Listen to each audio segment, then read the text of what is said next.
Hello, boys and girls.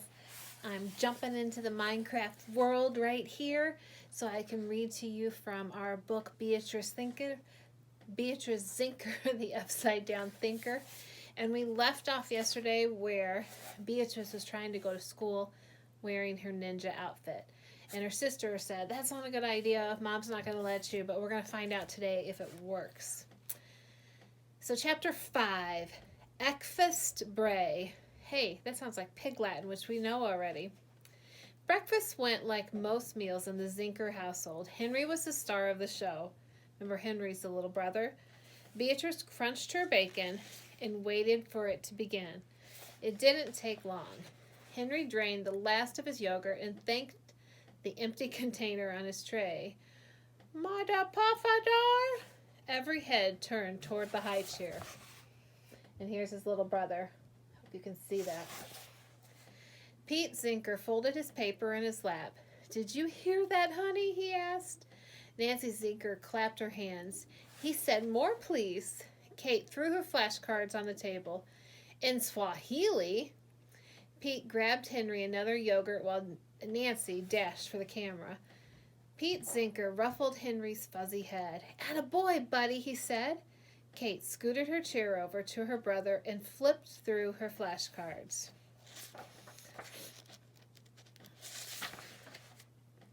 Kate dabbled in a dozen languages. Henry was a baby genius. Beatrice spoke Pig Latin. Her talent was generally underappreciated. "Anke uye aspe ede Europse easplay?" she asked. "Pardon?" asked Kate. "What?" her parents asked in unison. "Gah," said Henry, possibly in Gaelic. Kate pointed at Henry. "Did you hear that?" Nancy Zinker snapped another picture. "I sure did." "No one passed the syrup," which is what Beatrice was saying in Pig Latin. Beatrice shrugged and stretched across the table. "Ever mind, nay," she said, and grabbed it herself. "Mind your manners, Beatrice," said her mother. "It's not polite to reach." She stood behind Henry to get a better view and refocused her camera. "Pete, did you see my tray? It's my favorite yet." Henry Zinker, Mixed Media. Moments later, the familiar squeal of hydraulic brakes interrupted the show. "Bus!" Nancy Zinker called out. And here's the tray that she's talking about. It looks like she keeps the food trays that Henry messes up. Beatrice shoveled in a final bite of breakfast and hopped to her feet. Her ninja suit was one step closer to safety. Kate ran out of the door shouting, "Au revoir, au revoir." I can't even talk in French, sorry. Well, Beatrice hurried to keep up. The bus waited at the corner with its red lights flashing. Beatrice was halfway down the concrete steps, about to jump to the sidewalk, when Pete Zinker snapped into the porch. His newspaper rolled into a megaphone. "Hey, Bee," he called to her. Beatrice turned around. The bus doors were already opening for Kate. She was so close. "Keep your chin up, Buttercup," he said with a smile. He said the same thing every day. But now Beatrice knew what he really meant. It was simultaneous code for "I love you" and "Please, for the love of Pete, stay right side up today." Beatrice flashed her dad a thumbs up before jogging towards the bus. She hoped he wouldn't misinterpret the gesture as any sort of agreement. Today was not a day for right side up promises. She waited all summer for this moment. Operation Upside Down was a go, and she and Lenny Santos had big plans. Chapter 6, Right on Cue. Classroom 3B swarmed with familiar faces and new backpacks, but there was only one person Beatrice wanted to find. Standing in the middle of the room, Beatrice spun in a full circle, checking every face. She didn't see Lenny anywhere. "You must be Beatrice," said a voice behind her. Beatrice turned to find Mrs. Tamarack, her new teacher. Evelyn Tamarack was a legend at William Charles Elementary. She put the upstanding in the school's stand-up reputation. Beatrice held out her hand and introduced herself. "Beatrice Zinker," she said, "upside-down thinker." "I am well aware, Miss Zinker," Mrs. Tamarack informed her. Beatrice tried to concentrate on her new teacher, but Lenny was missing. Her eyes drifted to the door. Lots of kids came in. Operation Upside Down would never run out of candidates to spy on. But no Lenny. Here's who came in. Not Lenny, not Lenny, not Lenny, not Lenny, no, not Lenny. Mrs. Tamarack cleared her throat. You should know, she told Beatrice, I am not like your other teachers. I do not give awards for bad behavior, and I do not tolerate upside-down antics in my classroom. 3 more kids came in the door. But if you save your tricks for outdoors, said Mrs. Tamarack, I believe we'll get along just fine. Beatrice earnestly nodded her head. I will try my best. You'll get 3 reminders, then recess is on the line. The door swung open again. Always tardy Sam Darcy slipped into the room, but still no Lenny. Don't worry, said Beatrice. Recess is very important to me, especially this year. Operation Upside would take every spare moment and more. Mrs. Tamarack let out her breath.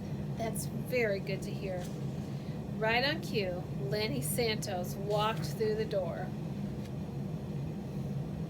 At least someone who looked a lot like Lenny walked through the door. Beatrice had known Lenny Santos since she was 6 years old. She would recognize her anywhere. Lenny's hair was short and shaggy. Lenny wore bright green glasses. She loved her brother's hand-me-downs and lived for adventure. The girl in the doorway was not quite Lenny. Here's a picture of Lenny. So I wonder who this girl is and where is Lenny? Her signature green glasses were missing. Her hair was longer and curlier than Beatrice remembered. It wasn't regular curly either. It was the kind of curly you got with a curling iron and a lot of time in front of the mirror with your mother. But that wasn't the worst part. Lenny had promised to wear her ninja suit. The girl staring back at Beatrice was not wearing a ninja suit. She was not, in fact, wearing a single item of black clothing. She wasn't even wearing jeans and a superhero t-shirt like Lenny usually wore. Nothing about her outfit said co-founder of a top-secret operation. Not quite Lenny wore a skirt and a pink ruffled sweater and that sparkled like a disco ball. She walked right up to Beatrice, pointing at her outfit. Wow, said the Lenny look-alike. You really wore it. Here's the imposter. And it is Lenny, but Lenny sure has changed, and Beatrice does not like it. Maybe it was the real Lenny after all. Where's yours? Beatrice wanted to know. Did your mom say no? Not exactly, said Lenny really slow. A million hopeful possibilities ran through Beatrice's mind. Is it in your backpack? Or under that sweater? No. Lenny batted Beatrice's hand away and bit her lip. To be honest, I forgot all about it. That seemed impossible, but we made plans, said Beatrice.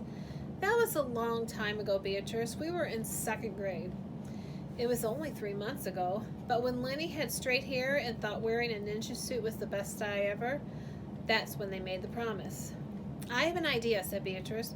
What if we scope out our base today and then we both wear our ninja suits tomorrow? I don't know, said Lenny. I'm not sure that fits me anymore. Beatrice tilted her head to her side. It was true. Lenny did look taller, but maybe it was just the curls. Lenny leaned in and lowered her voice. Beatrice stepped closer. There's someone I want you to meet, Lenny said. Just be cool, okay? I'm always cool, said Beatrice. Just be normal then. Lenny stepped to the side and revealed the tallest 3rd grader Beatrice had ever seen. Lenny waved her forward. This is Chloe, my new neighbor. She just moved in. Hi, said Beatrice, looking up at Chloe. Hey, said Chloe, looking down at Beatrice. Beatrice is the one I told you about, Lenny added. Relief rushed through Beatrice. Lenny had forgotten their official plans over the summer, but at least she hadn't forgotten her completely. Then Lenny said something else. She's the one with the sister in 5th grade. The sister who runs the foreign language club? Chloe asked. Beatrice blinked her eyes and shook her head. Even suited up in a ninja costume, there are certain things that you're never prepared to hear. Your sister's club sounds like a great way to meet new friends, said Chloe. Lenny threw her arm around Chloe. Will you talk to Kate for us? No words came to Beatrice. She just stood there thinking. She wasn't thinking of an answer for Lenny. Instead, she pictured Mrs. Jenkins and her cat, and how today was not supposed to go like this. Mrs. Tamarack closed the door and clapped her hands. Find your seats, class. Before Beatrice could recover, Lenny walked off in search of her seat. She located her name at a desk near the door. Look, Chloe, your desk is right next to mine. Chloe dropped her shiny purple backpack on the desk next to Lenny. I want you to see a picture of all three of them.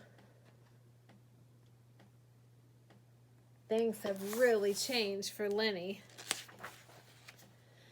Beatrice trailed after them, searching for her spot nearby. Mrs. Tamarack called her name. I put you right here, Beatrice, she said, tapping the tabletop at the front of the room, where I could keep an eye on you. The room quieted. Beatrice felt everyone's eyes as she slid into her seat. Mrs. Tamarack stood directly in front of her. Good morning, class, she announced. Welcome to 3rd grade. Beatrice checked the clock. There were exactly 87 minutes until recess. She had 87 minutes to fix things with Lenny, 87 minutes to coordinate a rendezvous point, and 87 minutes to make a plan. None of that worried Beatrice, but this did. Her desk was right under Mrs. Tamarack's nose. She had exactly 87 minutes to stay out of trouble, or recess was gone, and it was all for nothing. Operation Upside was doomed. We're going to find out tomorrow if Lenny will join in on the fun, or if Lenny has a new friend and it's just completely different for Beatrice this year. We'll wait and see. I hope that you had a good day today, or that you will have a good day today. I hope that everything's going fine. Remember, call me, text me, email me, and I'll answer you. I miss you guys. Bye-bye.